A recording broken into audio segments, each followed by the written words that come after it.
कोई भी माता पिता अपने बच्चे को अच्छी तरह से पालते हैं ताकि बच्चे बुढ़ापे की लाठी बन सकें और उनकी सहायता कर सकें। लेकिन आज हम एक ऐसे पिता के बारे में बताएंगे जो अपने लड़के के छोटे छोटे टुकड़े कर शहर के अलग अलग जगहों पर फेंक देता है। लेकिन उस बूढ़े पिता ने ऐसा क्यों किया, ऐसी क्या वजह थी, वो जानकर आप कांप जाओगे। क्राइम की एक नई स्टोरी को लेकर आए हैं। ये स्टोरी है गुजरात के अहमदाबाद की एक सच्ची घटना पर आधारित है, जहां एक कूड़े बीनने वाले को एक पैकेट दिखता है जिसमें मानव अंग पड़ा हुआ था। उसको देखते हुए वहां बहुत सारे लोग इकट्ठे हो जाते हैं और पुलिस को बुलाया जाता है। मौके पर पुलिस पहुंचती है और पुलिस उस पैकेट को देखती है तो उसमें इंसान का आधा धड़ दिखाई देता है और पुलिस उस आधे धड़ को देखकर सोचती है कि कहीं उसका आधा हिस्सा और कहीं होगा, तो ढूंढती रहती है लेकिन वहाँ कुछ नहीं मिलता। उसके कुछ ही समय बाद एक फ़ोन आता है और पुलिस उस फ़ोन के मुताबिक उस जगह पर पहुंचती है तो वहाँ पर दूसरा पैकेट रखा हुआ था। उस पैकेट में हाथ और पैर रखे हुए थे लेकिन अभी भी उसमें सिर नहीं मिला था। पुलिस शरीर के सभी हिस्सों को इकट्ठा करती है, डीएनए टेस्ट करवाती है तो पता चलता है कि ये हिस्से एक ही शख्स के हैं।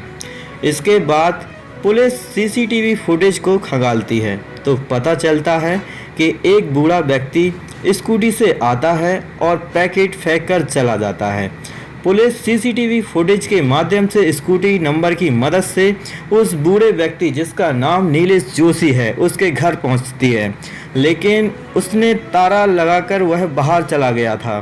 तो पुलिस वाले बहुत निराश हुए।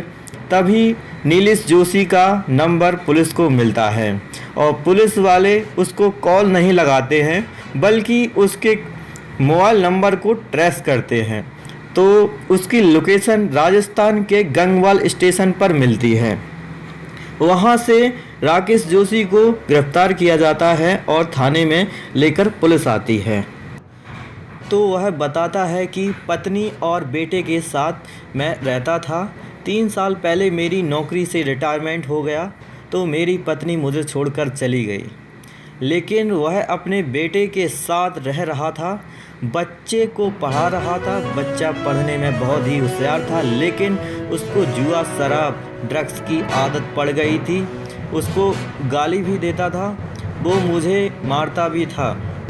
जब वो 2-3 दिन घर नहीं आया और 19 जुलाई को घर लौटकर आया तो उसने मुझसे पैसे मांगे और जिद करने लगा पैसे मांगने के लिए और उसने मुझे मारने की धमकी भी दी और मुझे मारने भी लगा।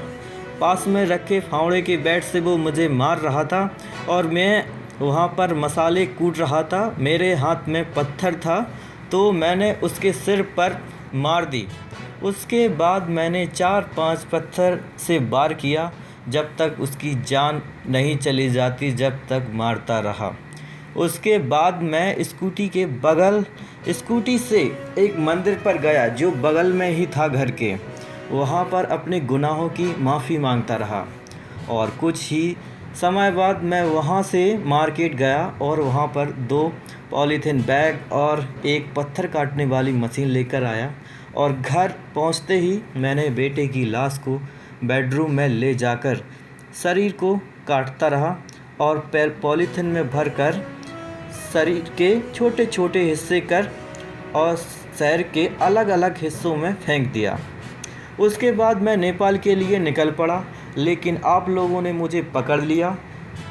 मुझे अपने बेटे की हत्या का कोई अफसोस नहीं है क्योंकि वो मुझे हमेशा परेशान करता था, हमेशा मारता था और मेरी सारी सैलरी खा जाता था। मुझे बहुत परेशान कर रहा था, मेरा जीना मुश्किल हो गया था। यही उस बूढ़े नीलेश जोशी के शब्द थे और ये सच्ची घटना यहीं पर ख़त्म होती हुई। फिर मिलेंगे एक सच्ची घटना के साथ। धन्यवाद।